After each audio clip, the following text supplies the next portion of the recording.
out with your new friend Ty. Hey guys, welcome back to the Tea Party Podcast. It's the podcast where you find new music and new friends. This week we are joined by a Michigan native whose rock star image fits his unique brand of country music perfectly. He'll be hitting the stage at Farmjam on Labor Day weekend in Colville, Washington. But before that, he's got some pretty big things planned, and he's here to tell us all about them. Help me welcome to the show, Mr. Jason Cross. Jason, how the heck are you, buddy? I'm great, brother. How you doing? I am doing great. The weather's finally turning here in the Pacific Northwest. It's not rain all the time. There's actually sun out today. You know what? It's been pretty rough over here too. We actually got a sunny day today. It was supposed to thunderstorm, but we're looking good. Yeah, and you're down in Nashville, right? Yeah. You guys pounded lately. Pounded tornadoes. I mean, you name it. They're throwing everything at us, but we're still standing strong. So we know how to handle all that. Yeah. Good to see that that you're staying safe. We'll tee off with Jason next. It's time to tee off with Ty. Here comes the first four. Okay, Jason, it's the first four, just kind of four icebreaker questions to help us get to know you a little bit. First off, question number one, what is your ideal vacation? You know what, man? I can easily answer this because we just started making plans. And I know I get like the most excited when we talk about this, but since we've moved to Nashville, I've always being from Michigan, we are always on the lake. And I mean, we just lived on it all summer long. And my parents actually have a house on the lake. And I want to say they bought it about a year before I moved to Nashville. So I got a taste. 2020, actually, summer 2020 was like the first summer that we had it. And obviously nothing going on, then. So we had all the time in the world to I was golfing. I was like semi-retired, honestly. I was like, you got used to that, I bet. Yeah, it was crazy, dude. It was like I was golfing like almost every other day because you just walk on, and most places were free. They weren't even open.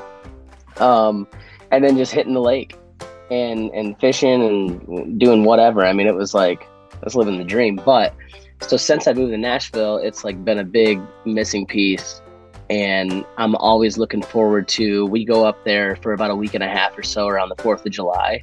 And I actually play this like acoustic show on a pontoon boat. I get like a Honda Quiet generator and I run a PA system and it's on like a sandbar. And I mean, we literally, the last 2 years, we've had like pretty close to about 1,000 people like on this sandbar just raging for awesome. 9.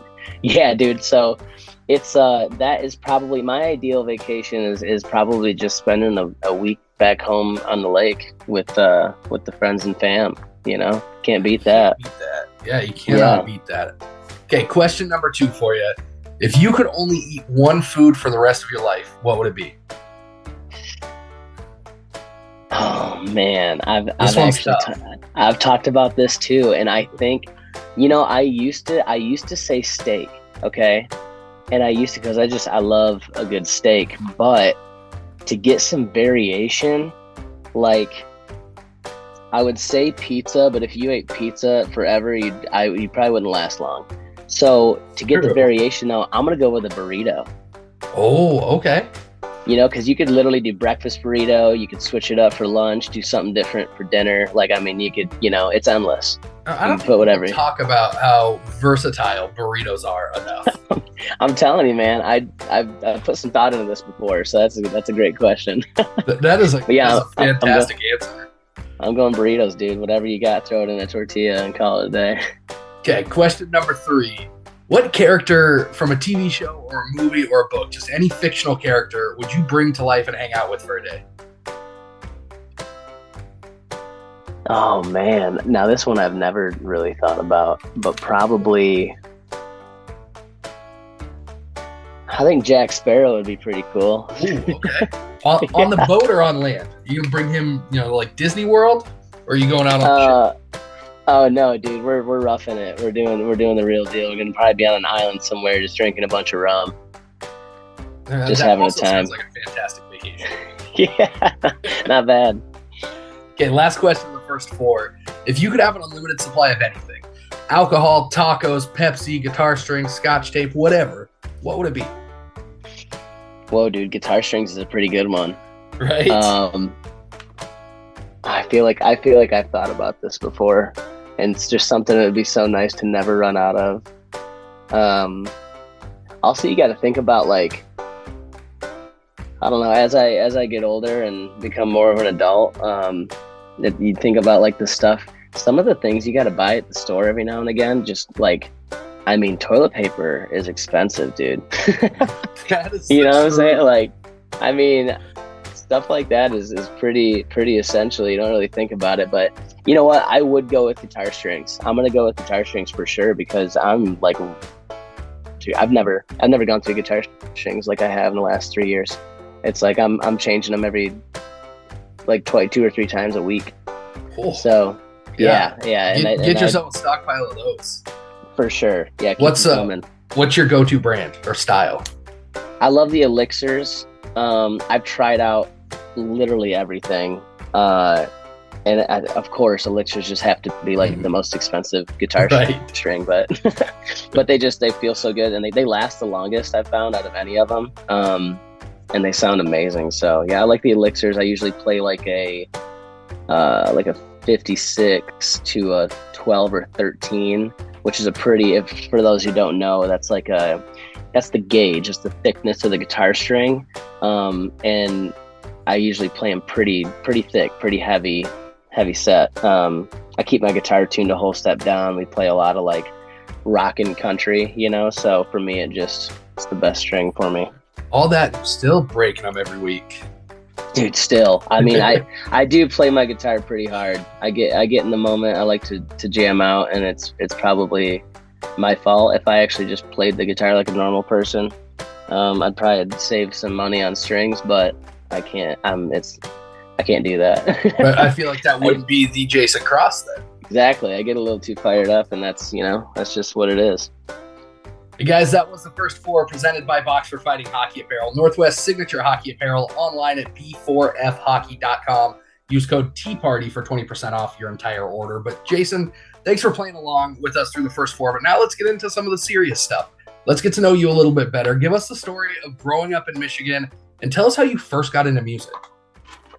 So I love telling this story, actually. It's pretty cool. When I was 11 years old, my mom, she made me take piano lessons, and I want to say she got a piano from a friend of hers, and so it was like the first piano in our house. And I would kind of almost on the daily, she would find me on it, just kind of like messing around. I didn't know what I was doing, but I was just making noise, you know.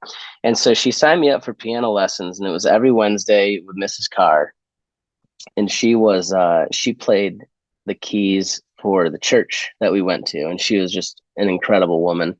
But I was like not about it. I'm like, okay, I get done with school Wednesday, and then now I got to go learn some more stuff. Like, I'm just trying to go watch some SpongeBob, dude. You know, pour me a bowl of Reese's. But I for the first couple of weeks, it took some warming up, and that's really where I found my love for music, and I found my ear for music as well.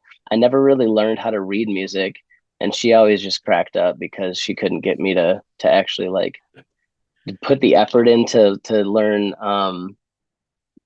like music theory. I was just like, oh yeah, you play it, and then I'll play it after you, and I'll just figure it out. And that's just how I did it. But I went on to get a guitar. I begged my dad for a guitar for, I think it was either Christmas or one of my birthdays when I was 13. After my cousin, who was in like a punk band, he was a little older than me in high school. I thought he was like the coolest person ever. And he played guitar. He was an awesome guitarist. He taught me water. And I was like, okay, now we have a real addiction here. And I did. Yeah. I dove. I like started saving up all my money that I saved went into different like amps and pedals and like anything I could do to like just try to like mix it up and get like these cool sounds and stuff. And I was just like infatuated with it. And then I watched the movie School of Rock. And let me tell you, dude, that movie, believe it or not, was pretty influential on my love for music, which is hilarious. But shout out Jack Black. Thank you. But yeah, I mean, I used to get Guitar Magazine. I had a subscription to Guitar Magazine, and they would have they would have like 2 or 3 songs in the back of the magazine where they had the tabs, the guitar tabs, which is, it shows I you, remember that. yeah, for anybody listening, it shows you like what fingers to place where to play these songs.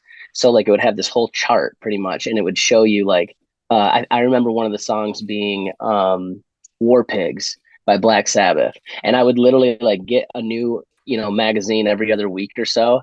And I would just go up in my room and just flip open those pages. I would play the song on, my Walkman or whatever, if I had it. And then my Walkman CD player, that ages me a little bit. But yeah, then I would like play along with it. And that's pretty much how I learned how to play guitar. I didn't even know how to tune a guitar. I just kind of did it until it sounded like it should, and then went from there. So yeah, it was pretty wild. So how long was it from there before you actually went out and played your first public show? Like the first time you got on stage in front of everybody?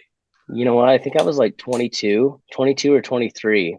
And well, I guess that was like a paid show. I would say I played piano in the 6th grade talent show. And I mean, dude, you want to talk about stage fright? I would go through with it, but the anxiety and the nervousness that I felt, I mean, it was, looking back now, it's hilarious because I'm like, dude, what was wrong with me? I mean, obviously not. It can be a scary thing, but I see some kids these days that are like, 8, 9, 10 years old. I literally had a girl last night. She's 12 years old. Her dad asked if she could come up and sing a song on Broadway here in Nashville in front of like, 200 people. And like, she had no issue, just got up there and belted. I was like, at 12 years old, there is no chance you're getting me on a stage, right? And singing a song. Yeah, no way. I mean, I had a hard time singing in front of my parents when I was like 15, 16. So I really didn't find my singing voice until I was about 16 or so. And I just, started singing all the time. And then I think like senior year of high school is when we would do these, like every Wednesday night, it was like a lighthouse is what they called it. And it was like this just little get together, like any students could come and just like hang out. And it was in like the area, and it was like an open mic night pretty much. So me and a couple of buddies would go and we'd play some acoustic stuff together, and it was really cool. But I guess that's pretty much the first legitimate time that I would like, get up and play in front of people was right around senior year of high school. And that I think 22 was the first time that I played like a paid gig at a local bar back home. And then that kind of just, snowballed into, I would play those maybe every other weekend or so. And I had, a couple full-time jobs, and I was selling cars for my dad. I was cutting hair at my grandparents' salon, and then playing gigs on the weekend. And a little bit of everything. Yeah, dude, it was great. I loved everything that I did too. And it was, at a young age, probably in my early to mid 20s, I was making like really good money and just having like a great time. So couldn't really beat it. So how do we get from selling cars, cutting hair, paying music in Michigan to moving yourself down to Nashville in the middle of a pandemic? Dude, I know it seems pretty insane, but I met a girl named Sadie Bass, and she's killing it right now. I'm so proud of her. But her and I grew up about 45 minutes from each other, and I want to say she's like 4 or 5 years younger than me. And I remember seeing her play a show right outside of my hometown because my girlfriend at the time's boss knew her and asked us to come to the show. And we're like, yeah, sure, we'll go check it out, have a little date night.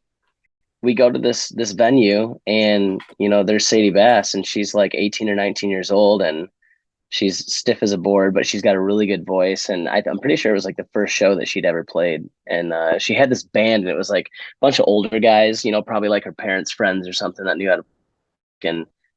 And fast forward a couple years later, we met at a buddy's house because she was either dating or talking to a mutual friend of ours. And I played a couple songs for her, and I told her, I was like, hey, I saw you play this show wherever that was. And like a week later, she reaches out on Instagram, and she's like, I want you to come play in my band. Like, would you consider it?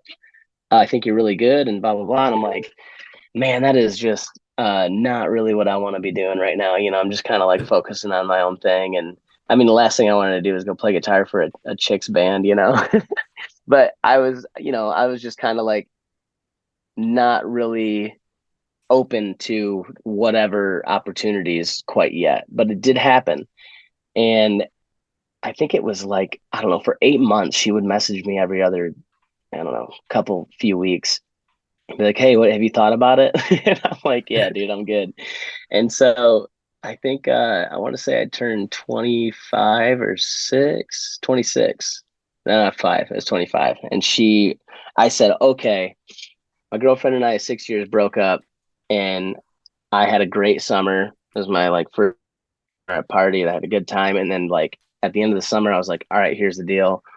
I love music. I want to focus on music. It wasn't really like my main focus at the time. And I was like, I want to do whatever I can in my power to like make something happen with this. So I'm just going to say yes to like any opportunity that comes my way.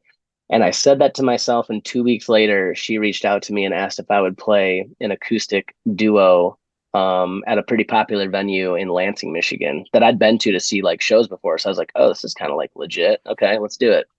Why not? And so we played it. It was a great time. Asked me to play a couple of full band shows with her and her guy. She needed somebody, and I was really hesitant, but I actually ended up doing it, and I like fell in love with it. It was my first time ever playing in a band, and I was like, man, this is an absolute blast. And we ended up going on to like win a battle of the bands in Grand Rapids, Michigan, and open for like Brantley Gilbert and Hardy. Hardy at the time was like just getting started, and now obviously he's massive. Jordan Davis and Jimmy Allen, I want to say.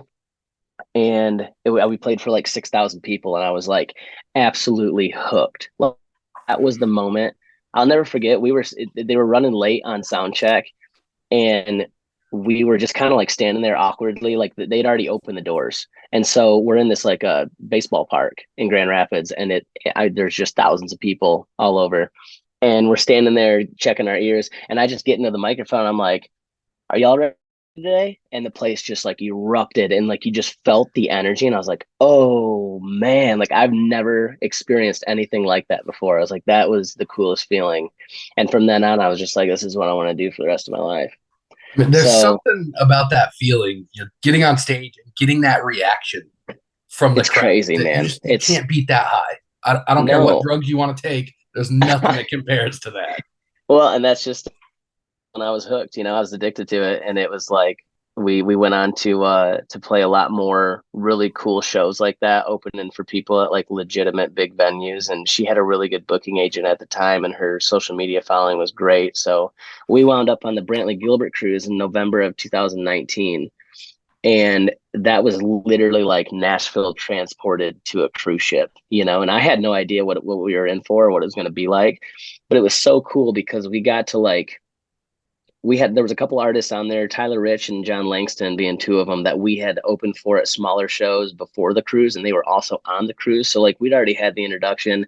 We got to hang out with them, get to know them a little bit more, and like a bunch of other artists, Tyler Farr, Tyler Braden, Chase Rice was on there, Brantley Gilbert, Colt Ford, and everybody was just super cool. Like you could, it was like, oh wow, this is like they're just like normal people. And for me, I was really green to it. I didn't know. I was just like anybody else, who didn't know anything about the industry or the people in it. And it was like one of the best weeks of my life. So got to meet a lot of people, network. And then I think I want to say January came around that year, 2020, and Sadie and I we had a Kentucky together, and then we were going to come to Nashville and do some writing. She actually got me into writing music because she's been writing since she was in high school. She's really, really talented.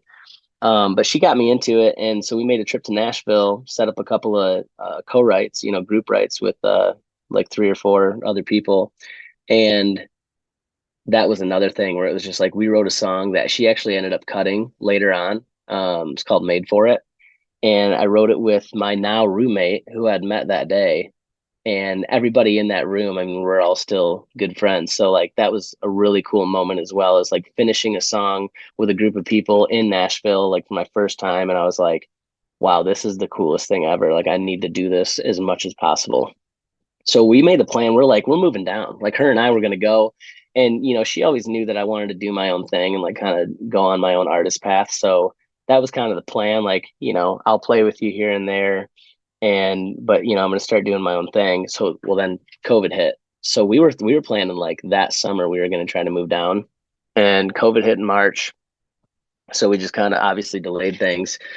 And, which honestly, man, it worked out so good because I knew that at some point I was going to move down there. I didn't know when it was going to happen, but I really just soaked up that whole summer. Like I got to hang out with my friends and family like so much, and just kind of like a last hurrah, before I moved out of the state.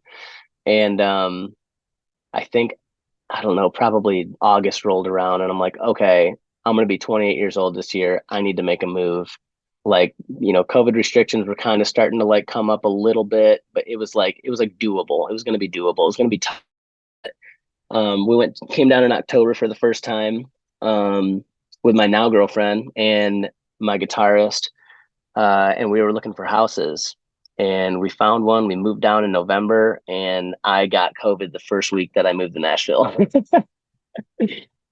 So, oh no, are we froze again? No, Oh, we're here. oh, good. Okay, good. Like, oh, geez. The last Zoom podcast, we had some serious issues with that, so hopefully we're good to go. But yeah, so I got my first Broadway gig like as soon as I moved here. I through a friend of a friend, and it was just so random. Like I met this guy for the first time at my first whiskey jam, and he was talking to my buddy, actually my roommate who I was just talking about, who I had my first co-write with.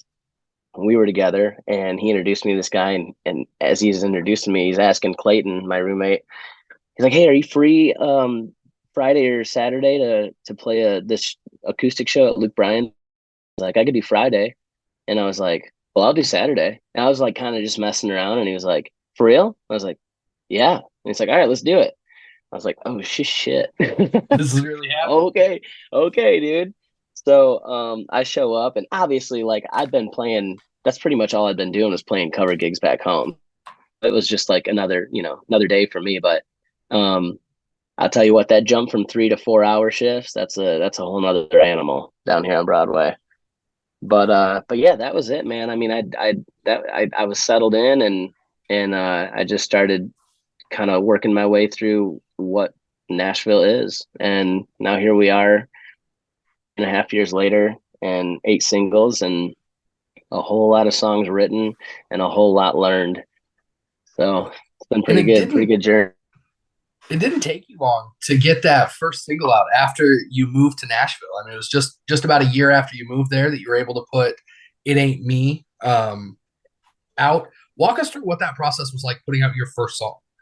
Yeah, dude, actually it was like 6 months. I moved there in November 2020, and I put that on March 21 because I wrote that song probably, I think it was like May 2020. And COVID, I had nothing going on. I was sitting in the house, and I had like one day I just was like in a funk, and I was like, you know what, man?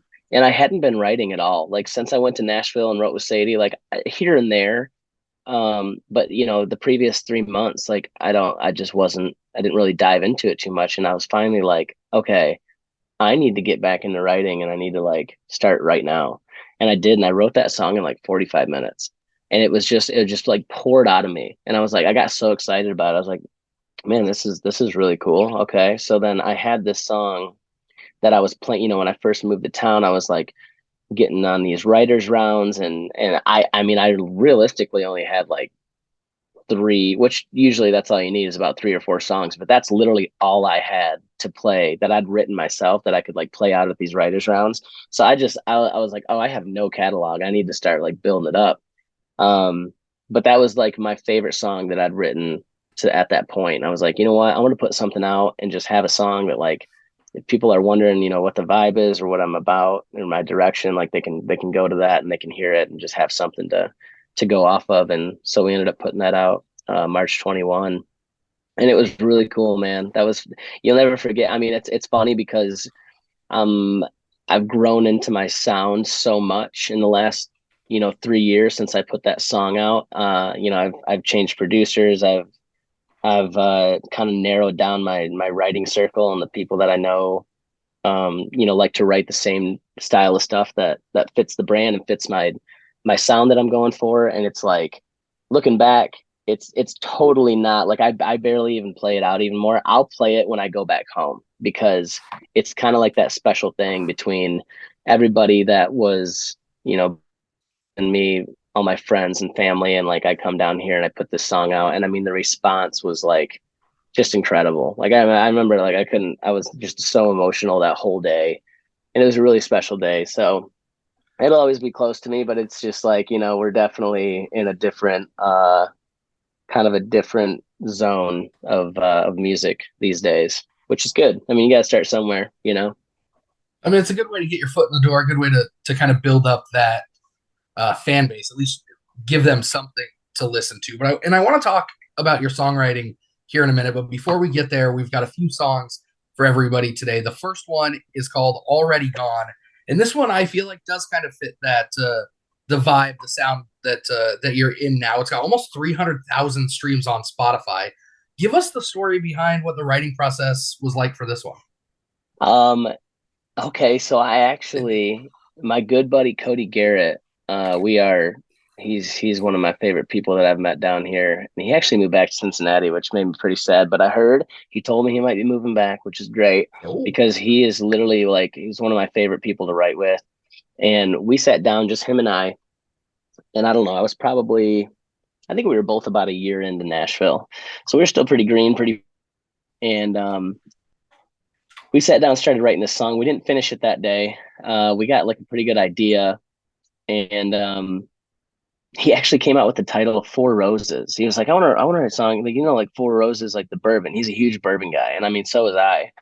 And I was like, yeah, man, I like the idea. Like, I just don't know if enough people will really like get that, And so it kind of just changed into this whole, like, we knew it was going to be like a breakup song, but man, I just have a really hard time writing sad breakup songs. Like that Already Gone is about, now I can't say this for sure. Who knows? But like, as of right now, that's about all that you're going to get out of me as far as a breakup song. And it's actually just like a banger. It really is. Yeah, it's not, I don't know, I do enjoy listening to sad country music every now and again, but really, I mean, I'm just a happy person, man. Like I don't really, I don't get in my feels too much. I am emotional. I'll definitely cry at a sad movie or whatever, or like a sad video, but yeah, I don't know. I like to keep it upbeat and positive and kind of just optimistic, really, is what that song is. It's like, okay, you're going through a breakup, but it's like, maybe it's like the best thing that ever happened to you, is like kind of the idea behind it. And so we got together for a second time, and I met Sam Johnson. Sam Johnson came into the right, met him, and the three of us finished the song. And I was like, oh, like I am absolutely putting this song out. I think it was my fourth single that I put out the second year that I lived in Nashville. And yeah, man, I just, Sam Johnson, rest in peace. He passed last summer, like really, really tragic and sadly. But we wrote two songs together, the three of us, that I've cut. And the latest one was Mud, which is probably like my favorite release yet. But yeah, man, I was so excited about that song. I knew that we had something good there and that people like could really relate to. Cause I know that most everybody has been through a situation where you go through this breakup, it's sad, and then you turn around and after you're over the heartache, you're like, man, that was actually like the best thing that ever happened to me. That, because it could just launch you into whatever next chapter of your life. And I mean, relatable to me, the girl that I was with, she was awesome. She was great. But had I stayed with her, never would have came to Nashville, never would have like I had like a rebirth almost after we split up. And when you're with somebody from the age 19 to 25, those are some like super developmental years in your life. And it's like, you don't really know what else is out, and not even like just in relationship wise, just like in life. Right. So I just got to this point where I was like kind of stagnant, and I feel like there's just got to be something more to this. Like, I don't know, like something just doesn't feel right. So, we split, and she was great. She was good to me the whole time. And, there was no animosity or anything, but,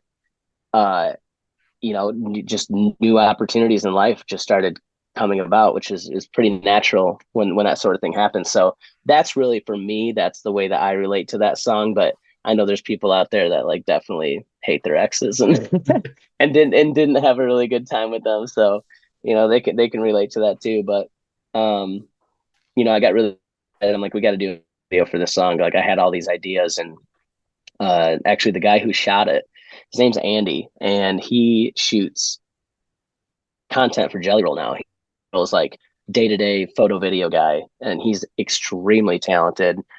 He him and I worked on this thing, and I mean, he's just, the guy is just unbelievable. And the way that it turned out, I couldn't be happier. We were all so excited. So this is my first video on YouTube, right?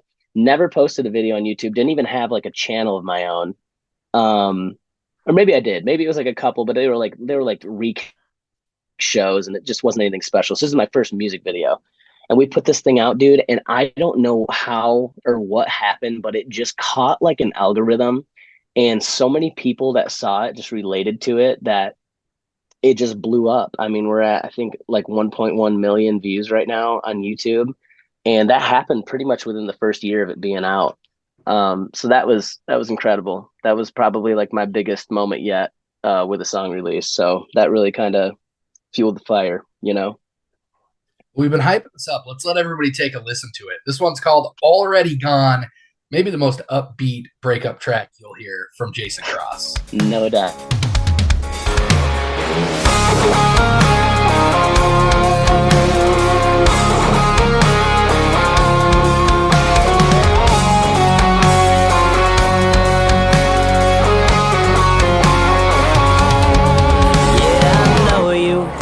To leave our love behind, darling, before that door got slammed one more time. Had a good run, it was real fun. I swear I'll be doing alright by tonight.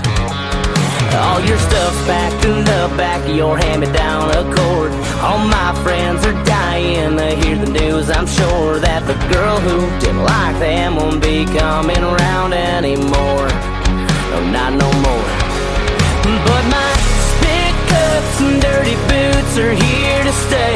This haircut and everything else you wanted to change. When you head back home to Savannah, I'll take off in this truck you weren't a fan of, and head down the road to that honky tonk. Never liked to dance, you didn't like the songs. Ain't gotta wonder what went wrong. My biggest problem is already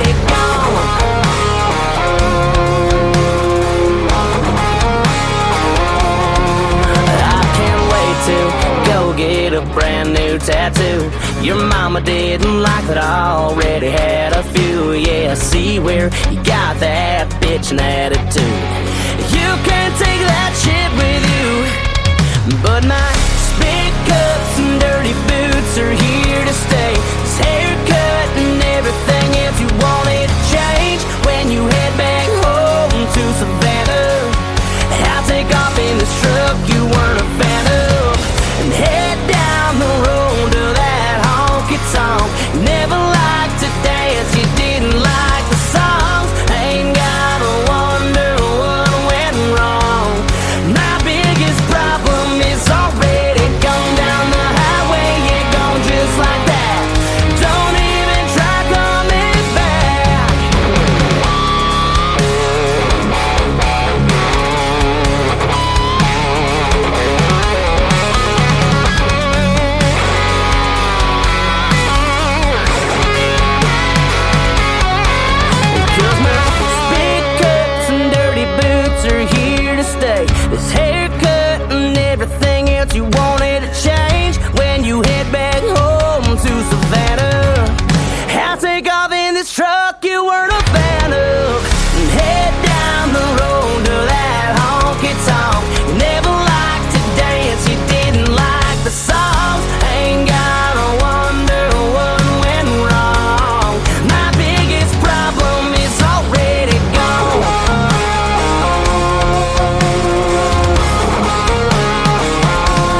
And that one is called Already Gone by today's guest, Jason Cross. And I mentioned it before. I want to turn and talk about your songwriting a little bit. You haven't been writing for, forever. Not one of those guys that, has been writing in a journal since you were a kid. But talk us through what that very first time that you put pen to paper was like when you sat down the first time. You're like, I'm going to write my own song. Was there a moment that kind of inspired that?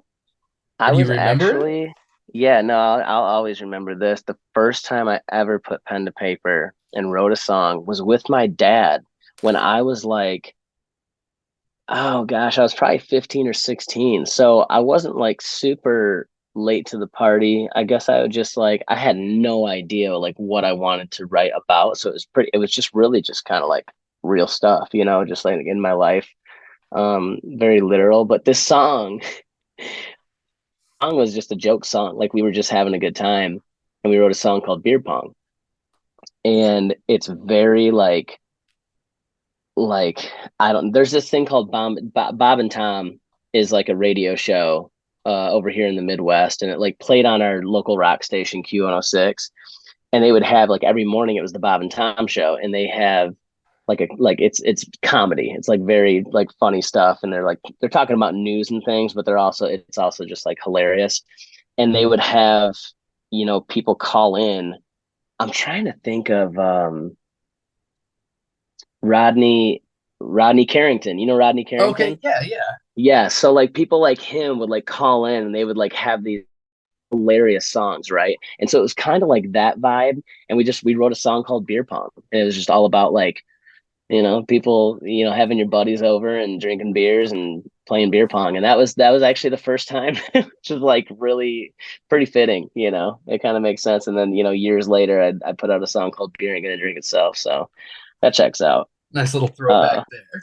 Yeah. So like, but in high school, I was like, I wanted to add in there, when in high school I did have like 2 or 3 songs that I wrote that were like really I don't know, I was into like Death Cab for Cutie and like metalcore and like emo stuff, and country was always like in there in ways, like the Alan Jackson and Travis Tritt and like even like Dierks Bentley, and there was always like a song from a bunch of different artists that I really enjoyed in country, but it was mostly like very rock based. And when I wrote in high school, like the songs that I wrote in high school were very like that Death Cab Cutie, cute is what we aim for, like that kind of, that high school just like scene stuff. And I don't know, it's just like that. I couldn't even tell you what they were called or how they sounded at this point, but so I would say, yeah, pretty much high school was like when I started writing, and I didn't do it consistently. I don't think I ever saw like a future in it then. I didn't really think about taking it to, a next level until I was well into my 20s. So now when you sit down to write, are you one of those guys that's an appointment writer? Like you set up the time, like I'm going to write here for an hour a day, or do you just kind of write as it comes to you? I jot down ideas as they come. And sometimes, if it's just like, oh, I really like I have this idea and I have some, a couple lines to go with it, I will sit down and maybe like write a verse or a chorus or whatever. And just, it's cool because then you can have something to your next write. But for the most part, I schedule them out. I'm usually scheduled out like 2 to 3 months, 4 or 5 days a week. I would say on average about 4 days a week. I'm getting together with people, usually about 11 a.m. We'll get together. We'll write till about 3 or 4. And, I've been writing with a lot of new people lately, which has been nice. Just kind of experimenting, seeing how other people write. And that's just kind of been the story of it the last few years. But yeah, I mean, I do need to get better at, this is something that I've really wanted to get better at, is just like taking the time to sit down and just write by myself. Cause that's all I used to do. Before I moved to Nashville, all I did was write by myself. And it's really good exercise. And it's obviously it's just good for you as a creator to not have any outside influence at all and just write exactly how you feel and what you think. And there's no right or wrong answer when it comes to that. It's like you might not write your next big hit, but like just to get that kind of stuff on paper is like therapeutic, and it's something that I really want to work on, making more time for. But obviously I'm just I say yes to a lot of things, and maybe some things I shouldn't say yes. So my schedule just gets so crazy, and just being an independent artist, it's tough. It's tough to take the time out of the day and do that. But I think it's really important, and I've been trying to kind of shift gears into making that a priority. So yeah, we'll see. As an independent artist, you have a little bit more flexibility than somebody that's potentially signed with a label in terms of what you want to put out there. What does that process look like for you in terms of deciding what songs actually see the light of day? You have like a trusted group that you run these songs by, play them at a show, engage those reactions. How do you test a new song that you want to put out there? Yeah, I like to like play new songs at shows and kind of see how people react to it. That's always like a good little thing. But honestly, I feel like it happens like the day that we write it.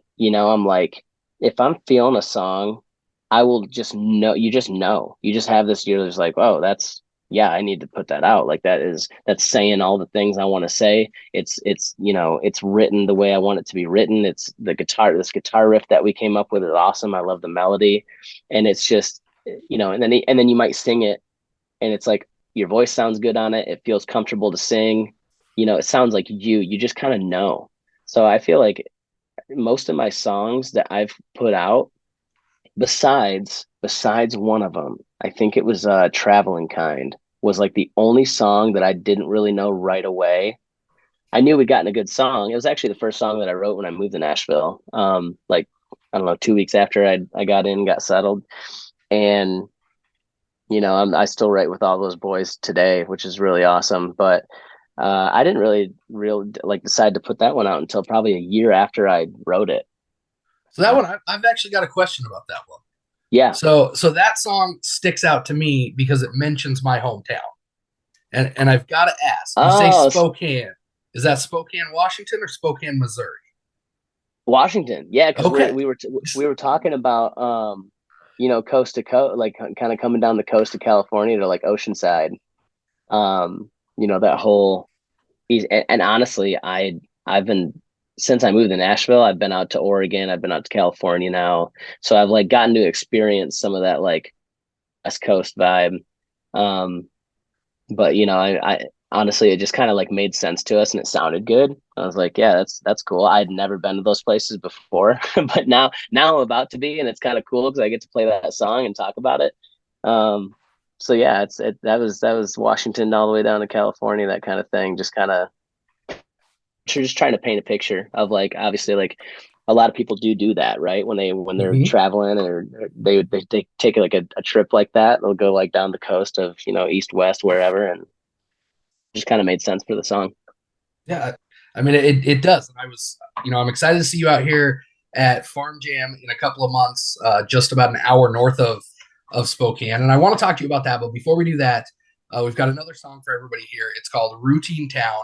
Give us a story behind writing this one with Kaylin Robertson and Matt Gorman. Okay, so I was heading back home.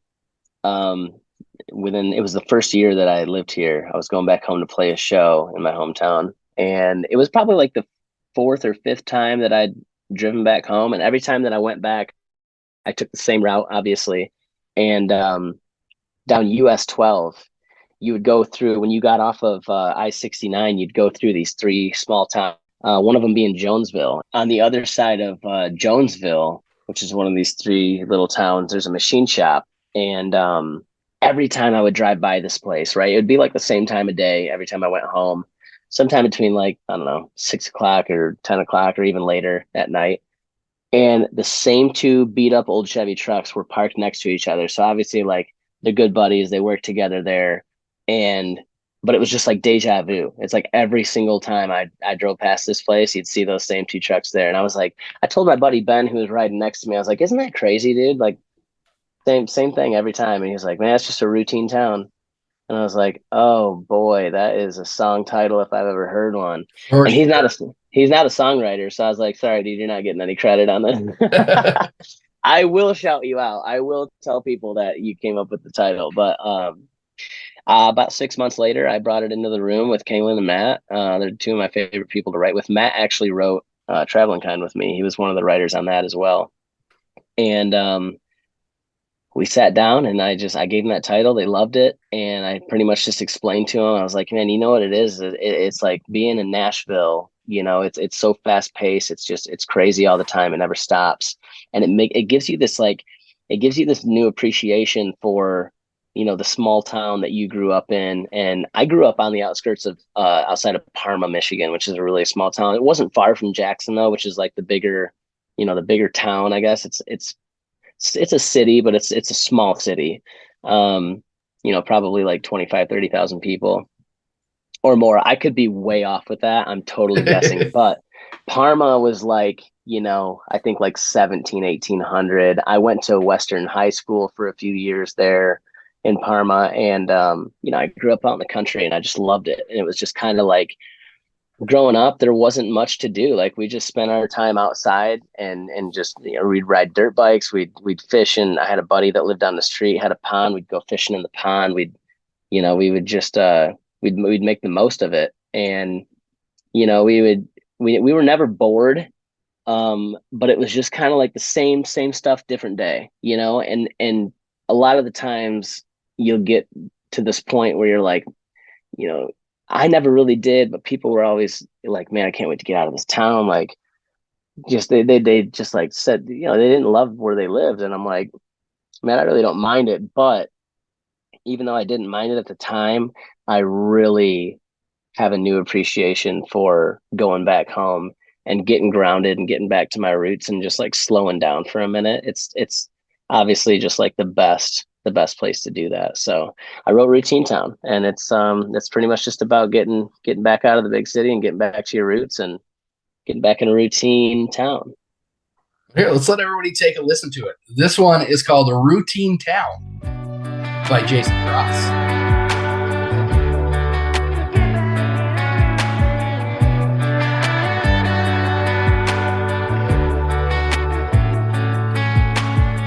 Seems like every day, man, there's something new. A couple cranes trying to change the skyline view. Takes a half a tank and a day to get from A to B. I'm tired of bumper to bumper. Sometimes I can't help but wonder if the city life is meant for me. I think I need a routine town where the sun goes down a little slower, like an after church drive on a Sunday. Need a one-stop light, make a left, hang a right. Same bar, same crowd every Friday. Somewhere I can leave and come back to. The kind of place that looks the same as it did in the rear view. I could use a little knowing my way around. I need to get back in a routine town. I'm talking cashier knows your name at the corner store. Leave your keys in the truck and gotta lock the door. Making pass around the fire kind of memories. I miss keeping it simple, making a lot out of little. Yeah, I think I know what I need. I need a routine town where the sun goes down a little slower, like an after church drive on a Sunday. Need a one-stop light, make a left, hang a right. Same bar, same crowd every Friday. Somewhere I can leave and come back to. The kind of place that looks the same as it did in the rear view. Yeah, I could use a little knowing my way around. I need to get back in a routine. Back in a routine town.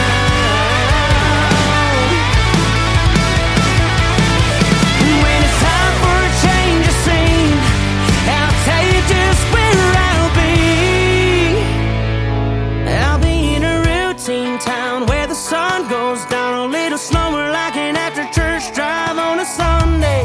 With that one stop light, make a left, hang a right. Same bar, same crowd every Friday. Somewhere I can leave and come back to. The kind of place that looks the same as it did in the rear view. Yeah, I can use a little knowing my way around. I need to get back in a routine town.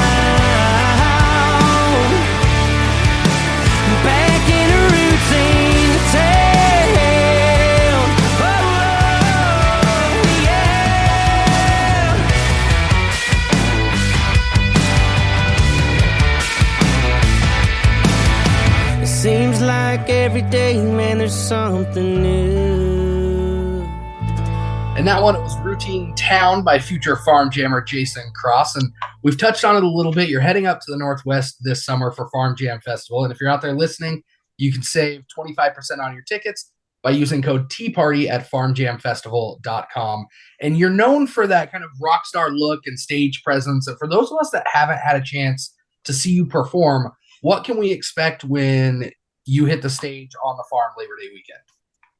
Super high energy always. I'm just it's a rock show, you know, and we're gonna come out and just like absolutely blow the doors off of you. I don't stay still much on stage. There's a few songs that I play guitar on, and honestly I just do it because, you know, it sounds better when I play guitar on these specific songs that have like an acoustic guitar or like an extra electric guitar or whatever. But I try my hardest to like really just work the stage as much as I can when we play a set. So I'm excited, man. It's going to be fun. It's going to be rowdy. And, you know, it's just like, you give that energy and, you know, a good crowd gives it back to you. So it's just kind of like this like cycling of energy between you and the crowd. And there's really nothing like it. But, you know, I've seen, and I'm like a big fan of like Chris Stapleton, and Chris Stapleton just gets up there and he just does his thing. There's no stage presence. He just sings and he plays his guitar, and it's amazing. And I love it. And, you know, that's just, that's not me. I appreciate that in a lot of ways. But, you know, for me, it's just like, my first concert I ever saw was Kid Rock, and my second concert was Metallica. My second concert, yeah. So I was 15 years old, just like being mind blown by like all this energy on stage. And then my second concert was, I don't know, 4 or 5 months after that. And I saw Metallica at the Joe Louis Arena in Detroit. And so it's like, those were my first two introductions to like what a live show was. So for me, it was like, oh yeah, I want to be that guy. And so yeah, I mean, it's entertainment factor forward, and you know, some good music to back it up. So what else do you have going on this summer? Are there other festivals that people can get out and see other big shows that they can check out before you come up here? Dude, yeah, we got a lot going. So that's at the end of August. August is crazy. I will specifically talk about August because that's when we have the most going on. I would say June we'll be up in Michigan back home. And then in Ohio, we got a little run there. July will be in Lansing, Michigan. I think we're trying to route back down through Indiana that same week, middle of July. But August, we kick it off at the Oregon Jamboree that first weekend. We'll be in Portland at the Ponderosa Lounge, and then we will be playing the Oregon Jamboree in, oh my gosh, they're gonna hate me. I can't think of it. That's probably late July, early August. That first weekend, I think. That is the first weekend of August. Yes, I can't remember what the city's called that it's in, or it's kind of like in the middle of nowhere. I think it really is. Yeah, the Oregon Jamboree is it's a great festival, but it is kind of in the middle of nowhere. It's off the beaten path. That's the way we like it. So we got that first weekend of August. The second weekend, I'll be back up in Michigan playing at the Gun Lake Casino. The third weekend of August, we will be in North Dakota. Actually, we're playing the Cheyenne Stampede direct support for Eli Young Band. And I think, yeah, that'll be sweet.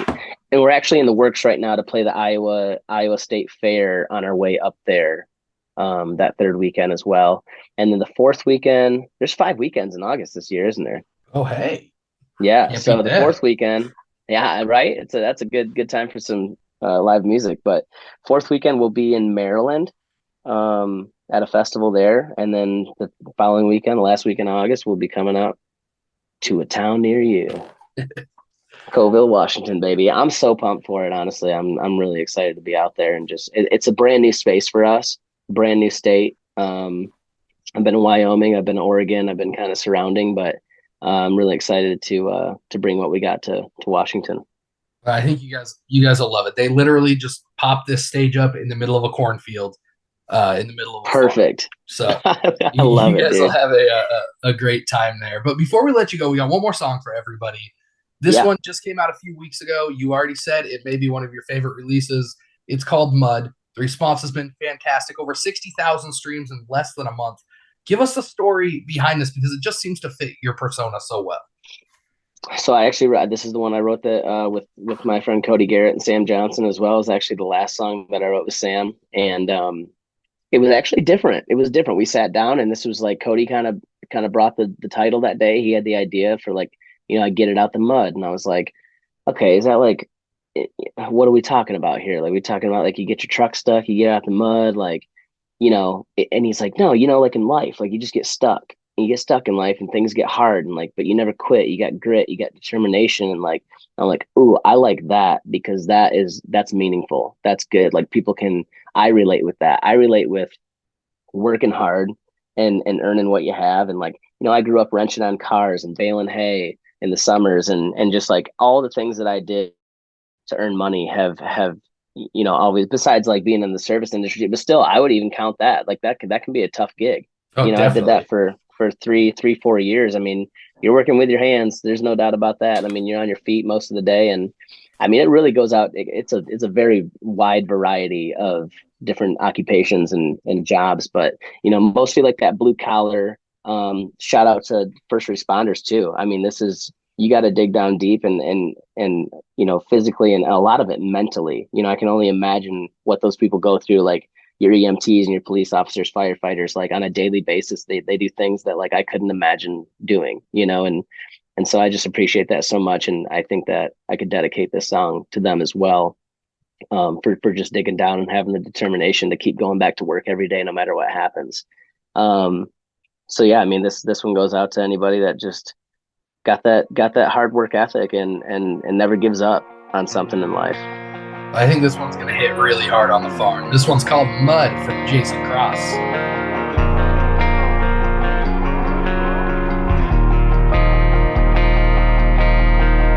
Super Duty in the drive wouldn't sit so high if I never put the time on top of 40 hours.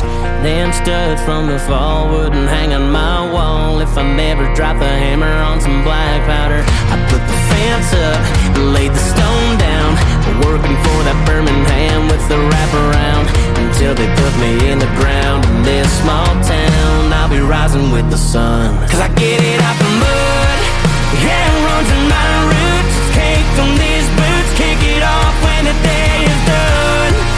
When you don't have much, you're quick to grow up. Don't matter where you're coming from. When you're down and fall low, a country boy knows never giving up's in his blood. Yeah, yeah, I get it out the mud.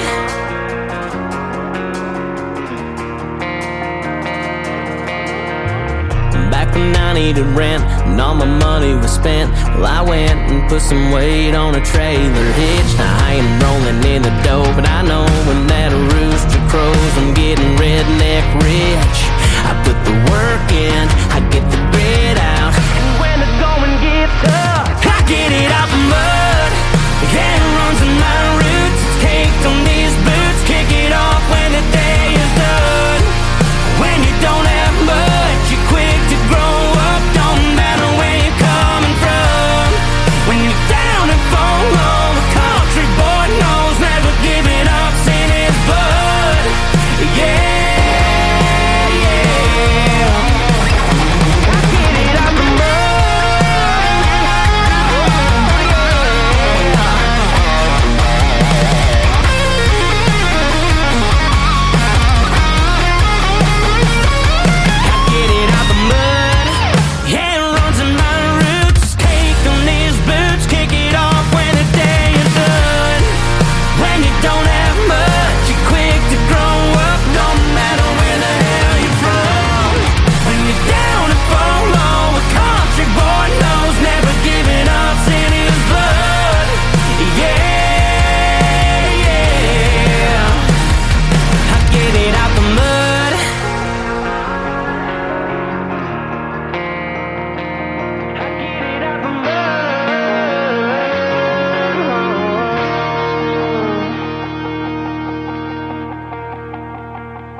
And that one was the newest single from today's guest, Jason Cross. It's called Mud. You can find it wherever you listen to music. And Jason, thank you so much for jumping on here. How can people stay up to date with what you've got going on? with any music that you released this summer. What's your website and your social media handles? Yeah, I think the best way is probably Instagram. You can follow me at Jason Cross Official on Instagram and also TikTok. If you've got a Facebook, Jason Cross Music is my page on Facebook. And we've got all the tour dates. We've got merchandise. We've got all the latest, goodness gracious about Jason Cross on jasoncrossmusic.com. And you can also, I'm pretty sure we've got an email subscription as well. You can get updates, about any added shows to the tours and any new merch, anything like that, any new music and videos. And so, yeah, I would say probably subscribing, but Instagram, TikTok, Facebook, we're all there. So go give me a follow. Easy enough, man. And before we let you go, we end every show the same way we started. It's called the Final Four. You up for it? Come on. It's time for the Final Four. Okay, here we go. Question number 1.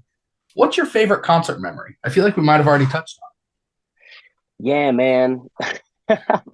I gotta say, because it's really tough because the first one is always just. But I'll be honest. Like I kind of don't remember it as a whole. I do remember it just being like a very like overstimulating experience in the best way. Like I think it's got to be that Kid Rock show. And when he comes out for the first time, you're just like, especially if you've never seen a concert before, and you have like no expectations of what this is going to be like. And you just see this guy come out, my name is Kid. And he's just, dude, I mean, the lights and the production and everything was just like, what, mind blowing for a kid like me. Bar high. Yeah, dude, he did for sure. So, I mean, also right there with like walking into Joe Louis Arena and hearing like a real rock band playing in a venue like that for the first time was pretty. And I've always been a massive Metallica fan, so I would say that was probably, I went there with my best friend and my dad and my best friend's dad, and that might have been my favorite concert that I've ever been to, was that Metallica concert. I can imagine. Yeah. Okay, question number 2. Who are the 3 most recently played artists on your Spotify or Apple playlist? Most recently? Yeah, and you can cheat. Hold on. Yeah, I'm cheating. Nickelback. Okay. Co Wetzel. And Alice in Chains, actually. Okay. You were in a mood there, I feel like. That's usually the mood. I do change it up every once in a while. I'll throw some like Post Malone on or some little Young Gravy if we're trying to get hyped up, But also I love like Cody Johnson, Chris Stapleton. I love the oldies. My dad is like a huge music buff when it comes to, I mean, really anything like pre-90s. Yeah, even in the, like rock and roll in the 90s, he's all about it. Country too. I would say pre-2000s, he's like, could tell you like anything about any song or artist or album, like the deep cuts, like the one-hit wonders. Like he's just like, he loves music so much. He never really did any kind of musical things, and he can sing. He can sing pretty well. So I might be able to credit him for the voice, but yeah, man, he's so him and my mom both are obviously like super proud of me, but it's really cool for him because he's just such a music buff and a music lover, and to kind of like, have his son be an artist and do things with it is, I'm sure, one of the coolest things. And it's pretty neat. It's a good deal. But I honestly, I give him a lot of my credit for my taste in music and my, my influences. He was always playing music on the, he had the big Sony house speakers and the RCA, the Pioneer unit with like the freaking, like one of those like 50 disc changers, back in the 90s. Like that was the thing. So he was the cool dad growing up, is what you're saying. Oh, dude, he's the coolest. He's the absolute coolest dad.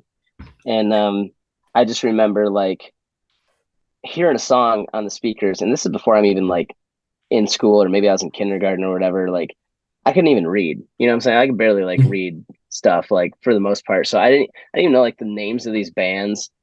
And I would just like hear a song and I'd have to find it. So I'm like sifting through his big book. He had this big book of CDs, like throwing them in the CD player, just trying to find that one song so I can hear it again. And like, I didn't know how to find it or what it was called or who it was by. So and I remember coming across the Wallflowers, that one headlight, and I remember their CD. It was like a blue with like yellow stars on it. And I remember just playing One Headlight by the Wallflowers on repeat for like hours one day. And I'll never forget that. I mean, I had to be like probably 4 or 5 years old. But it was just like a core memory, And that's how I got influenced by music right there. That's pretty awesome. That's pretty awesome. Yeah. Okay, question number 3, and I'm going to kind of put you on the spot here. If you had one day to eat in Nashville, what are your 3 stops? Breakfast, lunch, and dinner. Okay. So, oh man. Oh, it's on the spot. One of them is going to be Prince's Chicken. Okay. I'm probably going to go lunch for Prince's Chicken. I mean, I've had it all. Party Foul, I will say, is like really close second. Hattie B's is always good, but honestly, I think it's a little overhyped. I think Prince's is the OG. That's the spot. And then I'm kind of going to mix it up for you. For breakfast, there's a place called Nadine's over here. I live in Donaldson, Hermitage area. There's a place called Nadine's in Hermitage, and it's just this little hidden gem.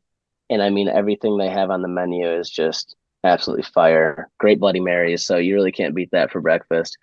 And then as for dinner, I mean, we're gonna do it up. We're gonna go to Jeff Ruby's. Ruby's Steak. Okay. Yeah, Jeff Ruby's Steakhouse is. I've had King Prime, and I've had the Oak. I've had a few steakhouses in here, but Jeff Ruby's, I mean, the vibes are immaculate. It's always so consistent, so consistently really good. And I mean, the service is amazing. I'll be honest, it'd be tough to choose between Jeff Ruby's and a place called Hall's Chop House. But if I had to pick, I'm going Jeff Ruby's. So the inside of that place is just it's really cool. It's kind of like old school vibe. And they got a guy playing the piano on top of the bar, and it's great, classy. Man.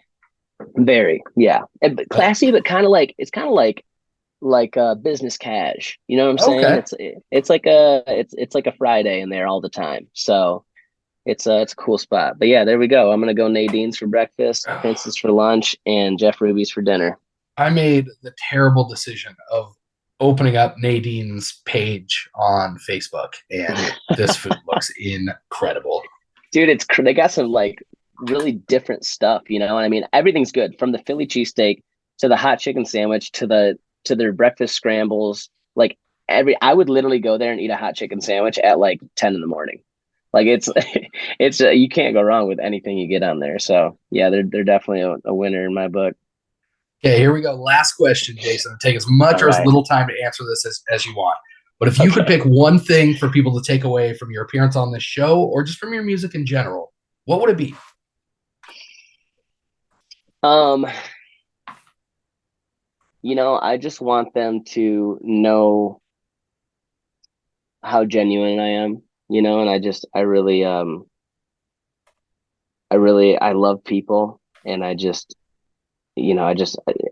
really believe in just like being a good person, and how far that alone can take you in life. And I just want people to know that, I love you, and I appreciate everything that my fans and supporters have done for me so far. And, just knowing I'm a real dude. I'm a real dude, and there's no like, before I got into the music industry, I would look at these bigger artists, and it's funny how you like think about them, as people. You just kind of like you put them on a pedestal, and I don't. It's cool. It's cool to kind of be that for somebody, and obviously, I'd like to be an influence. I would like to influence people in a positive way, and make them either make a big decision for themselves in their lives to make a change if there's somewhere they don't want to be, and make something happen for themselves that make them happy, because I've been there. And it's so rewarding when you do hard things in life. You make hard decisions and you make big leaps, and they always pay off. And so I think if I want somebody to take anything from that, it's just like, man, seriously, chase your dreams. It's so cliche, but it is the best decision I've ever made. And let me tell you, like, money's nothing. It's literally, I before I got into the music industry, I was actually making more money and I was fine. But when I first moved to Nashville, I felt like a broke college kid again, and I was the happiest I'd ever been in my life. So it just goes to show, man, I think people just need to take me as just a real dude, and I'm just a dude. That's all I am, and it's like, I hope people just like think that about me, forever. So no matter how big I get, I always want to make people feel, like I'm not anything like too special. I'm not any different than anybody else out there. And, Jelly Roll is is a big influence to me for that, because he is that way. He's such an amazingly like kind, genuine person. And I had the pleasure of meeting him actually a couple winters ago. I mean, he just gave me a big old hug. He's calling me Bubba. Like, we've known each other for 10 years. And he's just like, I'm like, yeah, that's exactly like, that's how I am. That's how I always want to be with people. And so, yeah, I guess that really kind of sums it up for me.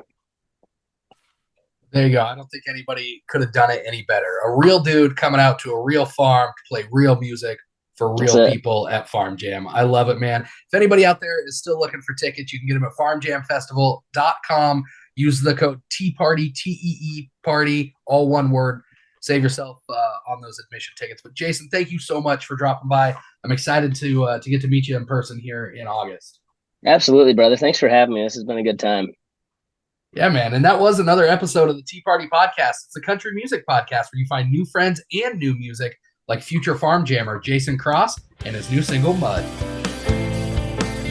Go tee off on the like button at facebook.com/Tea Party Podcast. This has been a Tea Party Communications production. Theme music created by Jesse Quandt. Announcer voiceovers by Jay Gwinn. And as always, hosted by Ty Pisani.